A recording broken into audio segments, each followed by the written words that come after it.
the action. Yeah, ho, we tapping and passing like magic. No, we not asking, we see it, we grabbing. Diamonds, they flashing, go blind when I'm passing. Mask on, I'm clapping, no mask on assassin. Jugging, we snatching, all black is the fashion. We not the same, bro, just look at the fabric. Hey, what's good, everybody? It's your boy Common. We back with another video, man. Hey, real quick, man. So, Dak, it came out today that Dak has officially no more restrictions. He's on no more pitch count, anything of that nature. So, I'm guessing from this point forward, he's just gonna be regularly practicing, right? So, that's great news. So, watching the Cowboys, one of their podcasts that I watch, we was hanging with the boys with Nate Newton and Jesse Holley and them guys, right? So they bring up a point, right? One thing I always disagree with Jesse Holley about is he's one of them commentators that,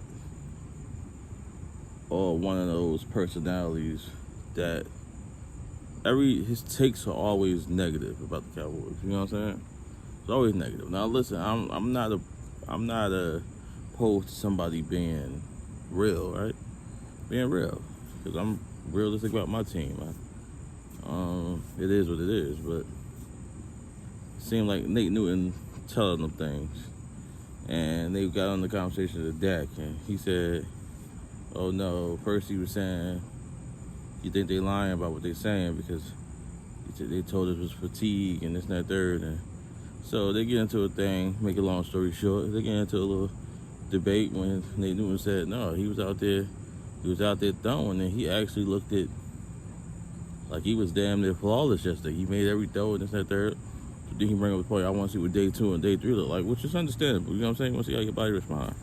But then he goes on to, so Nate Newton makes another great point and says,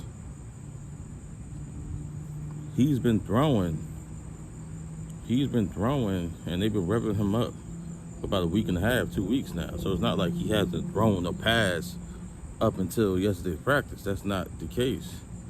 So then he switches it to, well, live reps. We want to see what happens when you slide and you try to throw the ball and somebody's hitting you from behind and this and that there. Like, these are different things, but those are different things.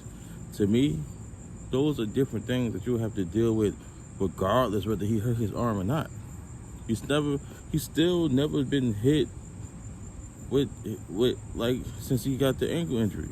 So you taking your first hit or getting hit as you release the ball, so these are things that he would have to deal with regardless. That ain't got nothing to do with the arm. And I just think it's like every time Nick Newton made a point, he tried to combat it with negativity. You know what I'm saying? So like those things like that, I just look at it like it's a difference between being cautious.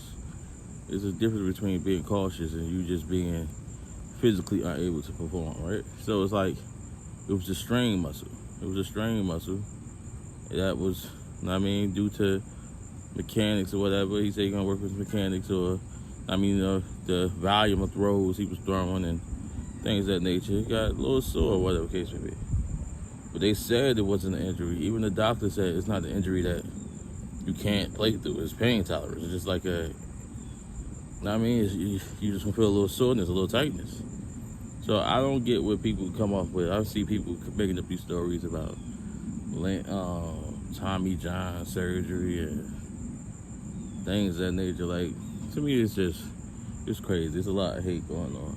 But one good point I did get out of it was how it affects the DBs and the defense playing, because they've been playing Garrett and DiNucci and Cooper Rush the past couple of weeks, basically. 2 to 3 weeks. Like, does it make the defense adjust to the defense? Of course it's going to make you adjust, because when you put in a different stature quarterback who's in the upper echelon of the league right now, of course it's going to make you adjust. And I always feel like iron sharpens iron, because one good thing is people got the confidence now. They got confidence and they playing, so it's not like when Dak was playing KZ didn't have a pick six or they wasn't playing good defense. That wasn't the case. You know what I'm saying? So it's like it's always good. We roughly 2 weeks out from the game. You know what I mean? We get the iron sharpers irons, man. We get CD in them back soon, and it is what it is at that, man. But y'all let me know what y'all think in the comments. Those are my quick thoughts. Y'all let me know what y'all think in the comments. Always remember to like and subscribe. It's your boy Common. Salute.